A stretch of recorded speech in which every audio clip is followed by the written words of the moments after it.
Biogas plus सेंद्रिय खत व्यवस्थापन कार्यक्रम, त्याच्यात 2 पार्ट आहे. आता आपल्याकडे गेल्या वर्षी 2 प्लांट आपण या ठिकाणी बांधलेले आहेत. ती योजना खूप जुनी आहे, 1982 सालापासून ही योजना राबवली जाते पूर्ण महाराष्ट्रामध्ये. तर आता त्याला जरा नवीन नाव दिलेलं आहे, नावातच आहे की नवीन राष्ट्रीय बायोगॅस अशी ती योजना आहे. ही यासाठी कोण लाभार्थी असू शकतो, तर आपल्याकडं स्वतःकडे गुरं असणं एक सगळ्यात महत्वाचं हे आहे. जर लाभार्थी आपल्याला निवड करायची असेल तर आमचा एक फॉर्म असतो, त्या फॉर्म द्यायचा ग्रामपंचायत मार्फत आणि त्याला 7/12 7/12 उतारा, कधी कधी आम्ही असेसमेंट उतार्यावर पण बायोगॅस दिलेला आहे. 7/12 उतारा, 8चा उतारा, आधार कार्ड, बँकेचं पासबुक, ह्या 4 गोष्टी लागतात आम्हाला. प्लस तुमच्याकडे हे पाहिजे, काय गुरं असलेली पाहिजे. तसं आम्ही दाखला घेत नाही, पण आम्ही जसं त्यांच्याकडे गुरं आहेत त्यांच्याकडे आम्ही बायोगॅस देतो. हा प्रस्ताव आमच्याकडे ग्रामपंचायत मार्फत पंचायत समितीला आल्यानंतर आम्ही त्याला मंजुरी मिळाल्यानंतर आपण ते काम करत असतो.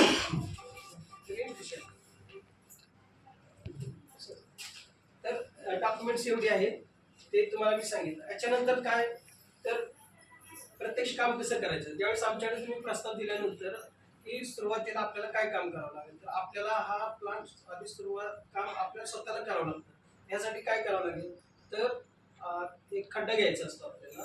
आजच सरपंच साहेबांच्या बायोगॅसचा आपण शुभारंभच केला. तर खड्डा हा 12 फूट व्यासाचा गोलाईचा खड्डा आपल्याला लागेल. त्याची खोली 3 फूट सरळ खोली घ्यायची.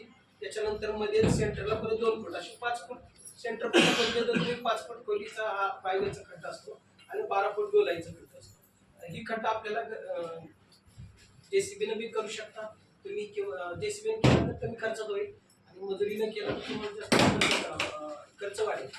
ते हा खड्डा झाल्यानंतर आपल्याला एक साहित्य लागतं. हा RCC पद्धतीचा बायोगॅस आहे, म्हणजे विटांच्या बांधकामाला पूर्वी पहिली असलेली बायोगॅस.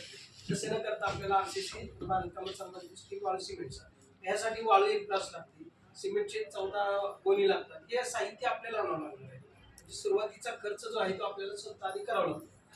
आणि हे केल्यानंतर कुशल कारागिरांच्या मार्फत तो बायोगॅस आपल्याला बांधला जातो. हे सगळे प्रोसिजरला बांधकाम हे 4 ते 5 दिवसात होत असतं. आपल्या जो गौंडी येतो त्याच्या गौंडीला सोबत 1 ते 2 हेल्पर आपल्याला द्यावं लागतं. ती गौंड्याची मजुरी, तुम्ही खोदलेला खड्डा, आणलेलं साहित्य, सगळ्याचं बजेट काढलं ते साधारणतः 30 ते 35,000 रुपयापर्यंत बजेट जातं. ह्याच्यामध्ये बचत करण्यासारखी गोष्टी म्हणजे खड्डा आपण जर घरच्या घरी खोदला किंवा बाकीचे साहित्य पण केलं तरी तुम्ही बचत करू शकता. काही ठिकाणी काही शेतकऱ्यांनी ते केलेलं आहे, पण आपल्याला नाही जमलं तरी साधारणतः आमचा अंदाज बजेट आहे 30 ते 35,000 पर्यंत हा प्लांट पूर्ण होऊ शकतो शेगडी सहित. पण हे करत असताना आता हा एक पार्ट झाला. आता ह्याला अनुदान किती आहे, म्हणजे तुम्ही जे सुरुवातीला गुंतवणूक केली त्याच्यानंतर ह्याला अनुदान 3 प्रकारे आपण वेगवेगळ्या प्रकारचे अनुदान दिले जातात. त्याला पहिला आहे ते केंद्र सरकारचं अनुदान. केंद्र सरकारचं अनुदान आहे ते 2 घनमीटर बायोगॅस. आपण जे प्लांट जवळपास 2 घनमीटरचेच बांधलेले मोरे मॅडम आहेत त्यांचं 3 घनमीटर. बाकी बहुतांशी 5-6 लोकांचं जर कुटुंब असेल ना तर 2 घनमीटरचं बायोगॅस आपल्याला सफिशियंट होतं.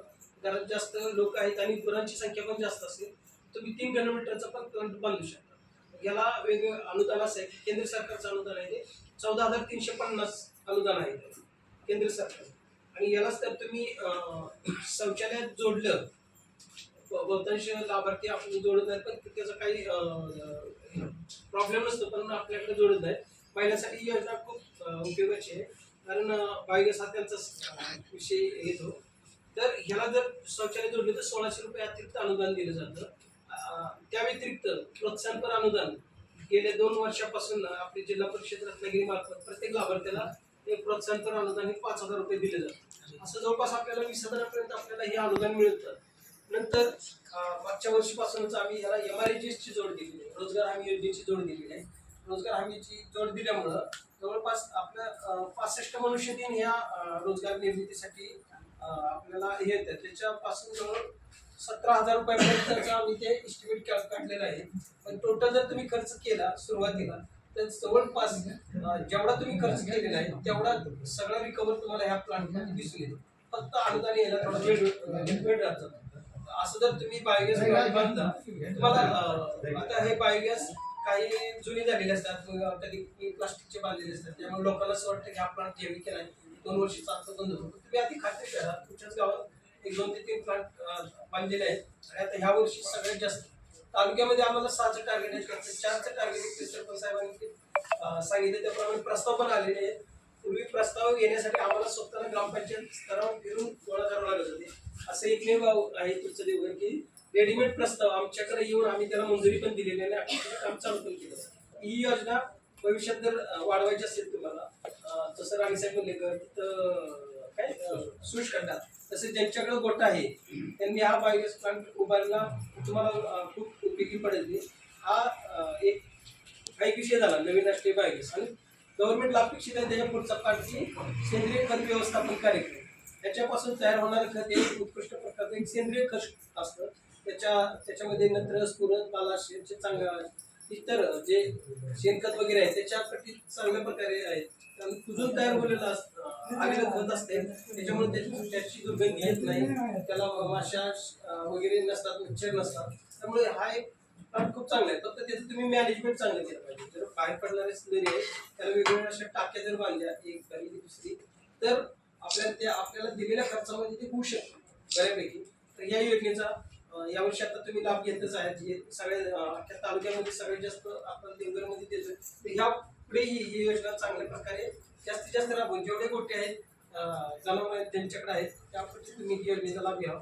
असं आणखी काय अडचण आली तरी आम्ही पंचायत समितीला आहे.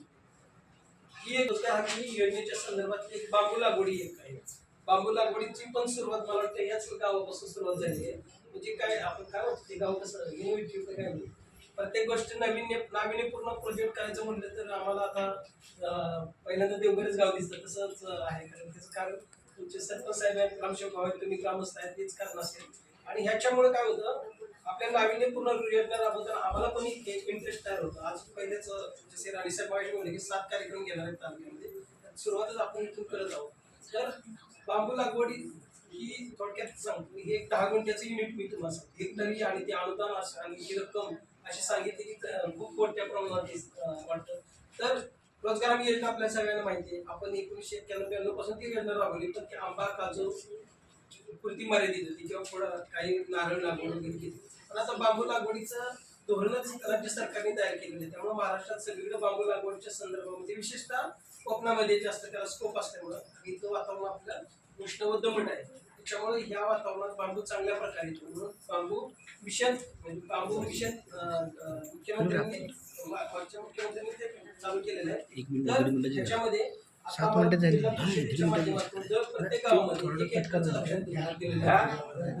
तुमच्याकडे बनवलंय पाहिजे. हा थोडं खायचं.